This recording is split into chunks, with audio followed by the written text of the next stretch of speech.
Pasensya na po at seryoso tayong pag-uusapan ngayon kung ano ba yung ginagawa natin. Ngayong araw po, pag-uusapan natin kung paano ginagamit ang sining kasama ang satire o yung pagpapatawa bilang sandata para bigyan boses ang mga madalas ay hindi pinapakinggan. Kayo makakuha ng mga project, no? Ay sinasabi ko sa kanila, bakit yung sa Oscars, sila Brad Pitt? Di ba? Pag may Oscars, nagsasalita sila. Sabi sa akin, bakit si Brad Pitt ka ba? Sabi ko, hindi ako si Brad Pitt, pero ako si Bayao, di ba? Yan. Porkit hindi ako si Brad Pitt, hindi na ako pwedeng magsalita at tatahimik na lang sa nakikita ko. So, yun. Kaya ko lang naman din itong ginagawa, no? Dahil syempre gusto ko lang naman din mag-party, no? Paano kung magpa-party ako tapos hindi safe yung uuwian ko dahil magulo na, di ba? Gusto ko lang naman din lumangoy sa dagat, no? Lumangoy sa ilog, di ba? Habang nabubuhay, no? Pero paano kung dadat na kong ilog ay madumi na, may coal power plant, yung dagat na pupuntahan ko ay may land grabbing na, kinuha na ng isang malaking korporasyon, paano pa ako makakaligo doon? Paano pa tayo makakaligo? Kundi magbabayad na tayo ng mahal. Samantalang dati libre yan at maraming mga indigenous people na nakatira doon na nandun na sila mula pa bago pa maging Pilipinas, pinapaalis na lang bigla dahil kinuha na ng isang malaking kumpanya. So eto ay kailangan din responsibilidad mo bilang artist, no? So, ayun. Pero doon, ginagawa namin yung mga ganyan. So at the same time, dahil natututo ka sa pag-cover sa media, parang gusto mo rin magpahayag, no? Tapos pupunta kami, nagvo-volunteer din ako sa Greenpeace at sa iba pang mga NGO na para gamitin yung boses, no? Kasi nagkaroon na nga ako ng traction at nakilala na. So might as well na kung mag-i-impluensya ay dito na sa tamang impluensya, no? Yung tungkol sa environment, sa nangyayari sa lipunan, yung mga boses na hindi naririnig, no? Ang pinakamagandang feedback na nakuha ko, no, galing mismo sa komunidad, no, na kinakatawan doon sa mga ginagampanan kong papel, no. So, sabi nila nung pumunta ako sa Mindanao, sa iba pang bahagi ng Pilipinas, no, ikaw ba si Bayao? Yan. Salamat po kasi naririnig at pinapahayag nyo ang mga kwento namin, no? Nakakatawa pero totoo. So, ayun, kamakailan lang nag-cover ako ng isang pumunta yung mga taga-Bugsok, Palawan. Andyan sila ngayon sa andyan sila sa Department of Agrarian Reform. I-invite nila ako bilang Pilipino na parang, uy, punta kayo sa amin. Ang ganda sa amin, masarap yung pagkain, ang ganda ng beach doon sa Palawan. Punta ka. Pero may ibang pumasok na hindi namin gusto. Hindi friendly, hindi makatao. Yan, kaya etong ginagawa namin, nakakatawa siya, pero may laman. Pwedeng i-share, pwedeng i-viral, na-inform ng mga tao. Ugat din to nang napag-aralan namin sa communication, no? Yung to inform, to educate, to entertain. Kaya nakakonect sa masa dahil relatable. Patawanin mo muna, no? Usap-usapan namin, patawanin mo muna. Pag bumukas na yung bibig at humalakak, saka mo isubo yung tamang information at education para matuto. No? At sabihin ang katotohanan na pagmamalabis ng mga nagmamalabis sa lipunan, no? Sige, next. Sige, next po, yan. Yan, may community screening kami sa mga, mga probinsya, no? Sige po, next po. Yan. So, yan, sa panahon takot, minsan, kailangan natin tumawa pero hindi mabaliw, no? Pero ewan ko lang ngayon, nakakatawa man, pero nakakalimutan na natin, no? Wala nang kwenta at absurdo na ang iba talaga. At ginagamit na rin ito ng mga mahitim ang buti, no? Alam mo, masama yung pagpapatawa nila, no? So yan, art satire bilang isang Trojan horse, yan. Nakita ko lang din to sa internet, tawa ako ng tawa, Binibinoy. So yun. Pero sa ilalim ng katatawanan, may sinasabi tayong seryosong usapin ng lipunan. Tulad ng picture na yan, di ba? Nakakatawa siya, pero alam mong may gustong sabihin yung mga gumawa niya, di ba? No, malamang sa mga taga dito, naabutan nyo yung Strange Brew. Kahit nakakatawa siya, ay meron kaming tinatago doon na usapin at mensahe ng panglipunan, no? Na nakakatawa. No, sa History with Lord, sa Wasak, at kung ano-ano pa, no? Nakakatawa sa labas, pero may sinasabi sa loob. No? Tulad ng ginagawa ng maraming Pilipinong satirista rin, no? Mula kina Dolphy, Rene Requesas, hanggang sa mga meme na ginagawa ngayon ng mga tao, di ba? Pero balik tayo ng konti sa kasaysayan. Next po. Mabilis na lang po to, ha? Ayan, sandali. Nawala na ako sa note. Ayan, balik tayo konti sa kasaysayan. Sandali lang to, no? Bago magkarevolusyon ng 1896, maraming mga bayani ang gumamit na ito, no? Mula doon sa Bulacan, no? Na tulad ko na may kapwang bigituilyo na gentleman, no?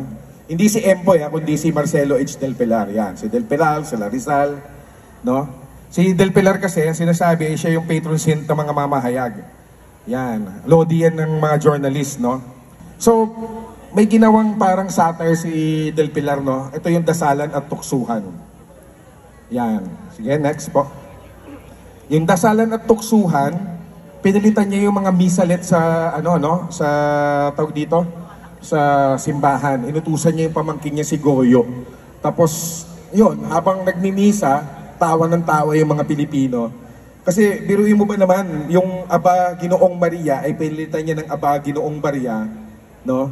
Nakakapuno ka ng alkansya. Ang fraile ay sumasayo, etc. Yan, basahin nyo na lang, i-google nyo na lang, no? Ayan, ipanalangin mo kaming huwag hatulan ngayon at kami ipapapatay. Siya nawa. So, nagtatawanan yung mga tao, no? Galit na galit yung mga fraile, no? So, yun, tawa ng tawa yung mga tao. Tulad naman si Graciano Lopez Haina, meron siyang ginawang sulat, no? Fray Botod, no? Ang paring malaking tiyan, no? Parang katulad ko, no? At syempre, huwag na tayo lalayo, si Jose Rizal, nung kanyang El Fili, at No Limitangere, no? Isang satire din to, no? Kaya siguro din siya hinatulan ng mga Espanyol, di ba? At yung kay Bonifacio, di ba? Gumagawa rin sila ng mga taga-teatro. Taga-teatro si Bonifacio, gumagawa rin sila ng nakakatawang mga play, no? Ganong kalakas ang art, no? Para mabago ang kasaysayan. Dahil sa art, minsan doon nagsisimula ang revolusyon. Yan. Ibang halimbawa ng art for advocacy, for actions, no? Ginagamit din ito ng mga progressive groups. Yan, ha? Hindi lang naman ako yung gumagamit nito, marami rin. Sige po, next po. May mga documentary, may mga political cartoons na tulad nito. Sige, next po. May mga music videos, no? Na ginagamit yung art, no? Para magpamulat, no? Sa ganitong paraan, nagkakaroon ng mukha at damdamin ang mga issue. Nagiging tao, no? Hindi lang data. Sige po, next po. Yan. So, sige po, next po yan. Balik po tayo, yan. Yan, hamon at responsibilidad, no? Yung responsibilidad natin bilang artist. Nakakatawa pero may limitasyon. Down, no? Paano mo panindigan ang joke kung may political consequences? Ang satire hindi lang para mang-asar, kundi pagmumulat din ito. Hindi lang sa views ang biro, dapat may silbi. No? Kasi ngayon, kapag sumasalungat ka sa status quo, may backlash. Pero mahirap din, no? Kasi pag sumalungat ka, baka patayin ka, no? Dahil nagpatawa ka lang at naghayag ng katotohanan. O, hindi naman tayo kalaban, kakampi naman tayo ng lipunan, no? Para maging maayos ito. Yan, kapag sinubukan mo kasing magsalita para sa iba, kailangan mong siguraduhin nakikinig ka muna. Responsibilidad natin bilang artist na maging tapat at makatao. Hindi tayo nagsasalita para maging bida. Nagsasalita tayo para makatulong mapabuti ang ginagalawan nating lipunan. No? Amen po ba mga bayaw? Isa pa, amen po ba mga bayaw? Yan. Kaya ang panawagan ko naman, next po, ang panawagan ko sa mga kapwa ko tao, kapwa Pilipino, kung ikaw ay creator, storyteller, komedyante, doktor, engineer, environmentalist, imbalsamador, manggagawa, etc. Gamitin mo ito, no? Itong talento, no? Itong talento na to. Makinig ka, magsalita ka, makisama ka sa mga laban ng iba. Gumawa ng art, magpatawa, no? Gumawa ka kung saan ka magaling, no? Pero magpakatotoo ka. Maging mapanlikha, pero maging makatao. At kung viewer ka o audience ka, nakikinig ka lang, o supporter ka, huwag mo lang tong tawanan, no? Unawain mong i-share mo. Magbatsyag, makialam ka, tulungan mong palakasin ang mga ganitong boses. Dahil sa huli, ang sining ay hindi lang tungkol sa individual na ekspresyon. Ito ay tungkol sa pagkakaisa, pakikiramay at pagkilos. Yan. Malapit na po tayo at ito po, sa panghuliman sasabihin ko, sa panahon ng pang-aapi, ang lahat ng sining at pagpapatawa ay hindi lang entertainment o aliw. Ito rin ay isang anyo ng paglaban, no? Kapag binibigyan natin ng boses ang mga walang boses, hindi lang tayo lumilikha ng sining. Lumilikha din tayo ng pag-asa at kinabukasan. Pasensya na po at seryosong usapin ang pagpapatawa. Seryoso po kaming magpatawa. Kaya naman, bago ko tapusin itong pag-talk ko, mag-i-end quote muna tayo bilang isang bayaw ang persona na ginagampanan ko. Ayos ba mga bayaw? Yan. Mga minamahal kong kababayan, huwag kayong mag-alala sa darating na 2028 presidential election. Hindi na po ako tatakbo. Maglalakad na lang ako para mas makita niyo ako habang ginagawang subdivision ang kahabaan ng EDSA. Sasakay ako sa jeep at MRT kasama ang pamilya. Tulad ng mga idol nating politiko na nagpapapicture lang kunwari sumakay para lang masabing concerned. Pero sa totoo lang, ito ay solution, hindi solusyon. Muli po, ako si Bayaw. Sa 2028, ang plataforma ko, magnanakaw ako para may pang-ayuda ako sa inyo. Music please! Bayaw, bayaw, bayaw, iboto niyo ang bayaw.